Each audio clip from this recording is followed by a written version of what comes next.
Quelque part en Provence, un monument se dresse au milieu des pierres tombales. Étonnamment, celui-ci ne relate pas de la résistance ou de la Grande Guerre. Celui-ci honore les victimes d'un événement bien rare, si rare qu'il est tombé dans l'oubli. Avec ses secousses affolantes, ses témoignages poignants et ses villages détruits, cet incident est encore aujourd'hui reconnu comme le plus gros séisme jamais enregistré en France. Retraçons l'histoire du séisme de Lambesc.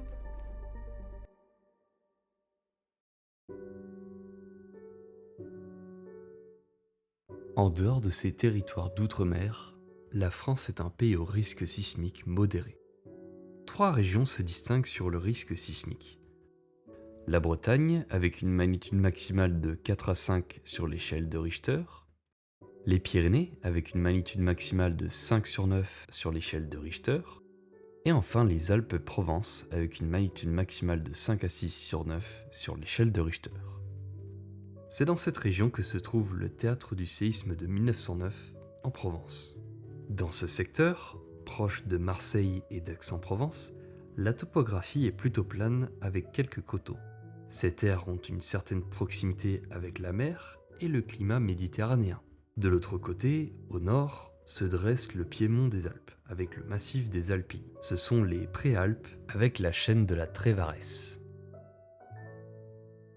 Mais dans ce paisible cadre, l'un des plus grands séismes que la France ait connu va se produire. Un séisme est une secousse à la surface. Elle est issue d'un glissement entre 2 blocs le long d'une faille. Quand le séisme est gros, les secousses peuvent provoquer à leur tour d'autres séismes secondaires que l'on nomme répliques. En Provence, cette configuration s'est mise en place sur de longues échelles de temps. Il y a 200 millions d'années, la France était principalement immergée et ne ressemblait alors qu'à un regroupement d'îlots paradisiaques. Le principal de l'activité géologique à ce moment était un dépôt sédimentaire, c'est-à-dire issu de la sédimentation progressive de particules. C'est le cas du bassin provençal. Il s'ensuivit quelques millions d'années avec une sédimentation progressive et un retrait de la mer. Puis, à partir d'il y a environ 90 millions d'années, un changement majeur va bouleverser le dynamisme provençal. La microplaque italo-adriatique entre en collision avec le reste de la France.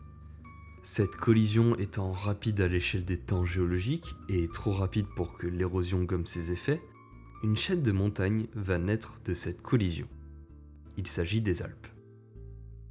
Cette collision majeure va aussi impacter ses alentours, notamment la Provence, dont le bassin sédimentaire sera déformé. Pour accommoder la contrainte apportée par la collision, le bassin va tenter de se raccourcir. Pour cela, il va céder selon une succession de plans, qui sont les failles. Maintenant, dans la zone de la Trévarès, plusieurs failles vont se former et recouper tous les niveaux géologiques sur environ 8 km. La chaîne de montagnes va continuer de pousser sur le bassin provençal et provoquer des déplacements ponctuels à l'échelle géologique. Ces déplacements sont faibles, de l'ordre du centième du millimètre, mais vont se poursuivre jusqu'à l'ère contemporaine.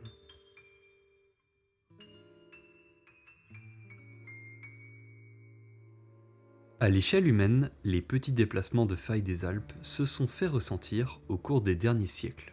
Dans la région de Lambesc, on dénombre une vingtaine de séismes majeurs. Le premier à Saint-Rémy-de-Provence en 1397, puis en 1509 à Manosque, ensuite en 1622 à Salon-de-Provence, et plus tard suivi de d'autres séismes majeurs au cours du XVIIIe et XIXe siècle. Mais à l'aube du XXe siècle, il est encore difficile d'établir une zonation des séismes probables. Le sismographe moderne n'est développé qu'à la fin du XIXe siècle et commence tout juste à être déployé sous différentes stations. Les événements répertoriés jusqu'alors ne sont que des récits ou des déductions issues des dégâts. Il n'est pas rare d'avoir des séismes historiques invalidés, comme celui de 1227 à Lambesc, qui est issu d'un malencontreux mélange de dates avec un mouvement de terrain dans les Alpes. À cause de ces incertitudes, il est difficile d'établir une périodicité de ces séismes provençaux. Toutefois, en 1909, la vie en Provence n'a rien d'aussi brusque que le dynamisme géologique des Alpes. La vie est calme et la notion même de séisme est floue. Les habitants de la région ont parfois ressenti des secousses, mais rien d'extraordinaire. Pourtant, le 26 mai 1909, des signes avant-coureurs du drame se propagent dans la région de Provence par de petits séismes. À nouveau, le 28 mai, une autre secousse est ressentie dans la région. Les jours passent, l'été méditerranéen s'installe, rien ne laisse présager du désastre qui allait survenir.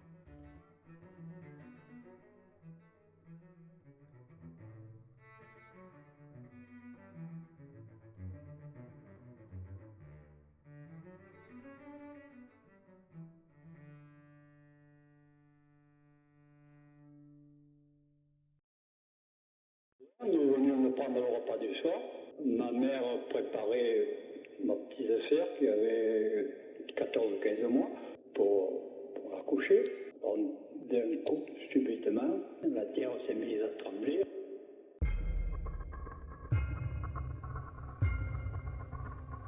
À 21h15, le calme est rompu. Une secousse très violente est ressentie dans tout le village de Lambesc. Le sol tremble, les murs vibrent, la population est en état de choc. Le grondement est assourdissant, des pierres roulent sur le sol, les arbres sont secoués et des murs chancellent. Une courte pause laisse penser que le cataclysme a cessé. Des villageois en profitent pour récupérer des objets précieux ou de l'argent, mais ils sont surpris par une seconde secousse, plus puissante que la première, et qui vient faire tomber les murs dans tout le village, forçant les villageois à fuir Lambesc.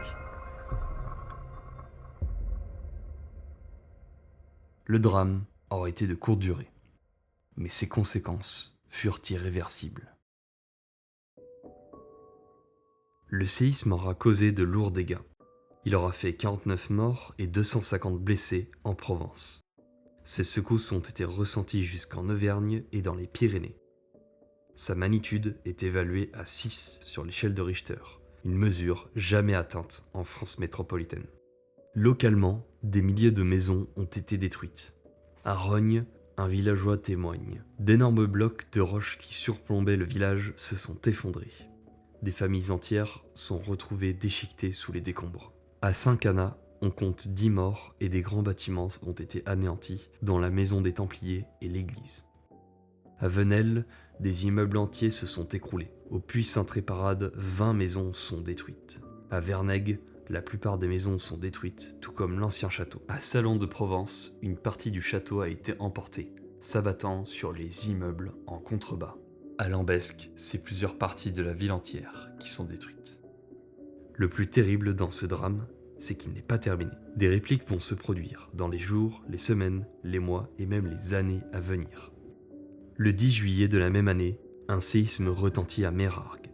Le 12 à Puy-Ricard, le 17 à Lambesc. Le 22 septembre, c'est au tour de l'ensemble de la Provence. Le 16 janvier de l'année suivante, à Salon de Provence.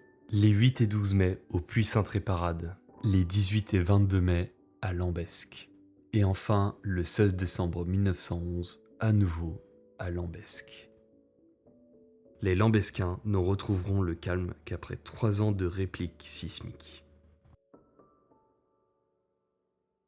L'origine du séisme sera rapidement étudiée, mais celle-ci étant assez complexe, elle sera à nouveau débattue presque 100 ans après les faits.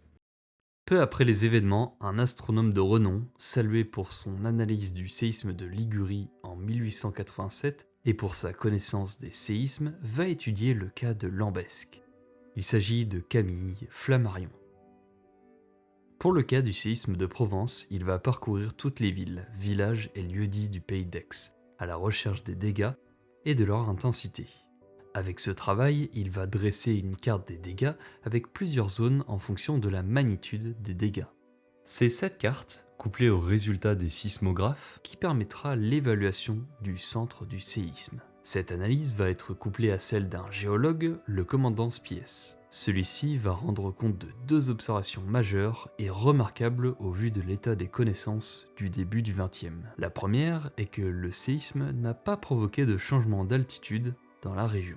Cela signifie que le séisme s'est fait sur une faille déjà existante. La seconde est que les dégâts ont été plus impressionnants sur des terrains sédimentaires jeunes, c'est-à-dire sur des roches plus récentes comme pour le Pays d'Aix. Malgré ces éléments d'analyse, l'origine même du séisme ne sera éludée que bien après. Au début des années 2000, une nouvelle publication sur le séisme désormais historique de Lambesc paraît. Elle se base sur 2 éléments. La forme des isoséistes, c'est-à-dire les lignes où l'on a subi la même intensité sismique, qui est ici allongée, laissant penser à un mouvement d'ensemble.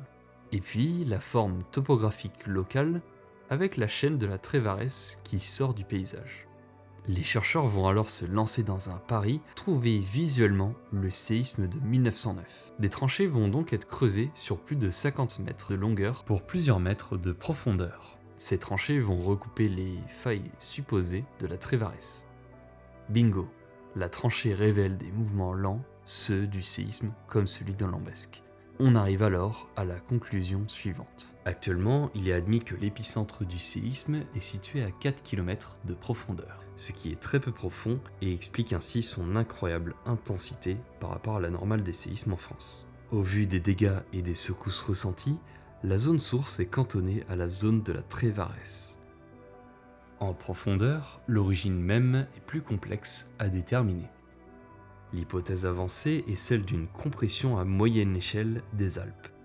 Cette contrainte aurait été transférée jusqu'à la zone de la Trévarès par une surface de décollement sur un niveau plus ancien qui se comporte comme une couche savon.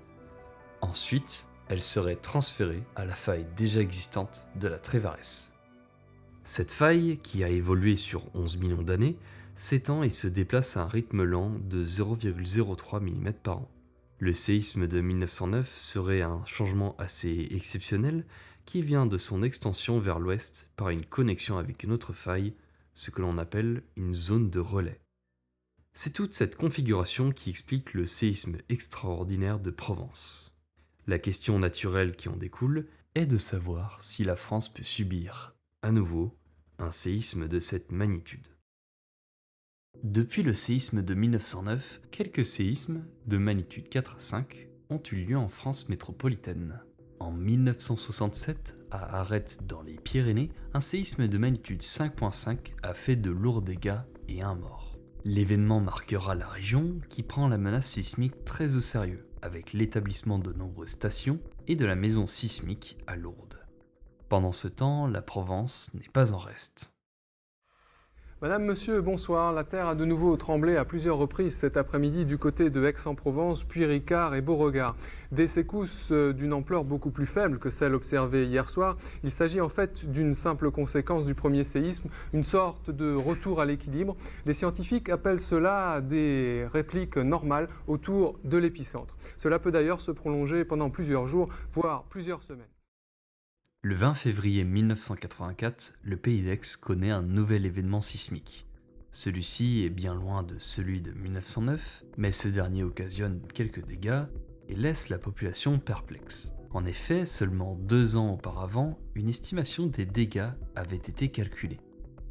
Si un séisme de même magnitude que celui de 1909 venait à apparaître au même endroit, il occasionnerait de très lourds dégâts, entre 400 et 900 morts, environ 25 000 bâtiments endommagés voire complètement détruits, pour un coût total dépassant les 3,3 milliards d'euros actuels, somme qui dépasse largement le budget de la région PACA.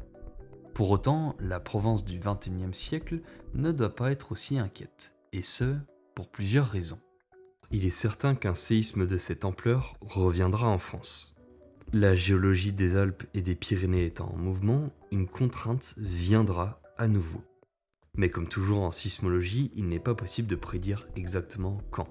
En revanche, avoir la même catastrophe, c'est-à-dire les mêmes dégâts et le même bilan humain que le séisme de 1909 de Provence aujourd'hui, semble très peu probable. L'avènement des normes antisismiques françaises puis européennes a permis de protéger progressivement la France du risque sismique. Aujourd'hui, les constructions sont très souvent soumises à un texte réglementaire, l'Eurocode 8. Ce texte préconise de nombreuses règles à prendre en compte dès la construction d'un ouvrage. Il est d'ailleurs basé sur le zonage sismique en France, qui en métropole va jusqu'à la zone 4, correspondant au risque moyen. C'est cette même zone 4 qui a été calibrée sur une magnitude maximale de 6. Une mesure historique, celle mesurée à Lambesc. Le séisme de Lambesc est de loin le plus marquant de la France métropolitaine. Ses dégâts impressionnants et retentissants ont marqué son époque. La région a su passer outre et chaque ville, chaque village a su se reconstruire. Certaines, comme Rognes, se sont rebâties à l'identique. D'autres se sont réaménagées avec de nombreuses places. Certaines sont allées jusqu'à déménager le village entier. Plus d'un siècle après, il est même difficile de concevoir qu'un séisme si puissant soit apparu en ces mêmes lieux. Récemment, en 2019, un séisme impressionnant a eu lieu en Ardèche. De magnitude 5,5, celui-ci n'a pourtant fait aucun dégât majeur. Ce constat est la preuve du progrès des normes antisismiques et de l'avancée technologique dont se dote la France. Bien sûr, l'Hexagone ne subit que très rarement des séismes suffisamment puissants pour aller jusqu'à la destruction. Il reste une marge certaine pour l'optimisation des structures parasismiques, de même qu'il n'est toujours pas à la portée de l'homme de prédire l'arrivée des séismes. Mais lorsqu'on regarde à l'échelle du globe, de très nombreux séismes puissants et destructifs sont survenus dans les dernières années.